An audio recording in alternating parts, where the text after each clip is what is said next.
नमस्कार किसान साथियों, स्वागत है आपका हमारे YouTube चैनल नोवेस फार्मिंग में। तो हम आज चर्चा कर रहे हैं आलू की फसल जो रोग आता है एक चेचक का। तो उस चेचक के रोग की रोकथाम कैसे कर सकते हैं और चेचक आती क्यों है और किस मिट्टी में आती है और हमें किस खाद का प्रयोग करना चाहिए। तो किसान भाइयों, पूरी जानकारी के लिए आप जुड़े रहिए हमारी। किसान भाइयों, हमारी आलू की फसल में यह चेचक का रोग एक आम समस्या की तरह है। यह समस्या जो आती है, यह रोग चेचक का जो हमारे फसल में आता है, यह रोग स्ट्रेप्टोमिस, इसके बीच एक जीवाणु होता है। उसी के कारण हमारी मिट्टी में, हमारे आलू की फसल में, गाजर की फसल में, मूली की फसल में यह तेज़ी से फैल जाता है। यह रोग या तो मिट्टी के असर से ज़्यादा फैलेगा, जैसे कि मिट्टी के अंदर कार्बनिक खाद, रासायनिक खाद हम अधिक मात्रा में डाल रहे हैं, या फिर हमारी मिट्टी के अंदर अधिक तापमान या फिर सूखी मिट्टी, इसके कारण हमारा ये चेचक का रोग अधिक हो जाता है। अब इसके लिए हमें करना क्या होता है किसान भाइयों, यह रोग चेचक का आलू की कंद की सतह पर छाले जैसे दाने हो जाते हैं और धब्बे कुछ गहरे हो जाते हैं बाद में जाके। यह धब्बे गोल, अनियमित या जालदार हो सकते हैं। जैसे आप इसकी पहचान करना चाहते हैं, यह जो इसके कंद के ऊपर जो धब्बे रहते हैं गोल और जालीदार हो जाते हैं।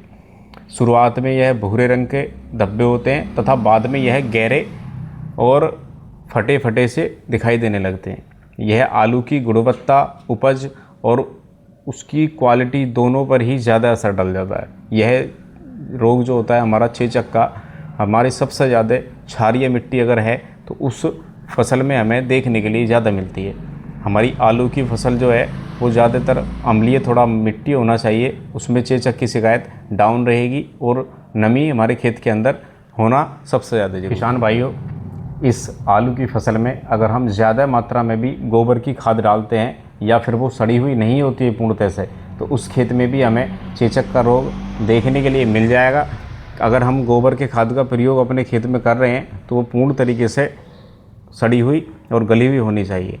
और अगर हमारे पास गोबर की खाद नहीं होती है तो उसकी जगह पे हम कंपोस्ट डाल सकते हैं। जैसे कि आपका वर्मी कंपोस्ट आपको मिल जाता है, केंचुए से बनी हुई खाद जो होती है वो पूर्ण तरीके से गली हुई होती है। वो हमारी मिट्टी के अंदर मिलने के बाद वही गोबर का खाद का पूर्ति करती है।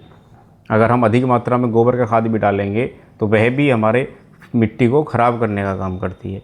अब इसकी क्या है, आलू के अंदर जो चेचक है वो मिट्टी के पीएच वैल्यू पे ही कारगर रहती है। अब पीएच की और प्लस रोगग्रस्त जो बीज रहते हैं उनकी रोकथाम करें, प्लस नमी असंतुलित से आता है और इसकी रोकथाम के लिए हमें रोग मुक्त बीज लेना। किसान भाइयों, अगर हमें आलू की फसल में चेचक की रोकथाम करनी है तो हमें ज़्यादा मात्रा में कच्ची गोबर की खाद नहीं डालनी है, प्लस ज़्यादा फास्फोरस भी हमें नहीं देना है।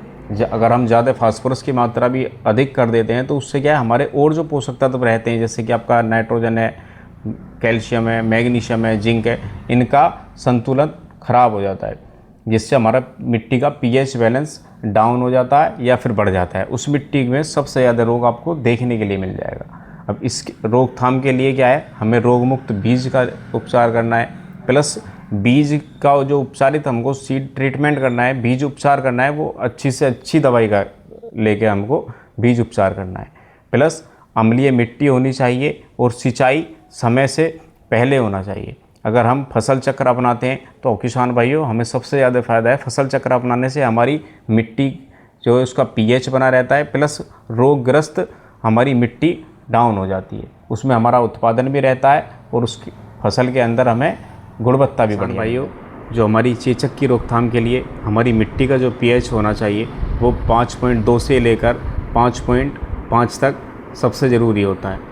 अगर ये हमारा बढ़ा हुआ है तो उसमें हम जिप्सम का प्रयोग कर सकते हैं, केंचुए की खाद का प्रयोग कर सकते हैं और पूर्णतः गली हुई गोबर की खाद का प्रयोग कर सकते हैं। ध्यान रहे, पूर्णतः ही गली हुई गोबर होना चाहिए। अगर हम बिना गली गोबर का खाद डालते हैं, बिना सड़ा हुआ गोबर का खाद डालते हैं तो उससे हमारी मिट्टी और ज़्यादा रोग वाली है। किसान भाइयों, आप जैविक उपाय भी इसका कर सकते हैं और रासायनिक उपाय भी कर सकते हैं। जैविक उपाय में क्या है, आप इसमें बायो कंट्रोल एजेंट आता है ट्राइकोडर्मा, आप उसको गोबर की खाद में, सड़े हुई खाद में मिलाकर उसको अपने खेत में प्रयोग कर सकते हैं। अगर आप ये नहीं कर सकते तो फिर एक रासायनिक उपाय मैं आपको बताता हूँ, आप या तो मैनकोजेब का इस्तेमाल कर सकते हैं या फिर आप थाइपिनेट मिथाइल आता है, आप इस प्रोडक्ट का इस्तेमाल भी आप कर सकते हैं। आपको आसानी से रोकथाम हो जाएगी।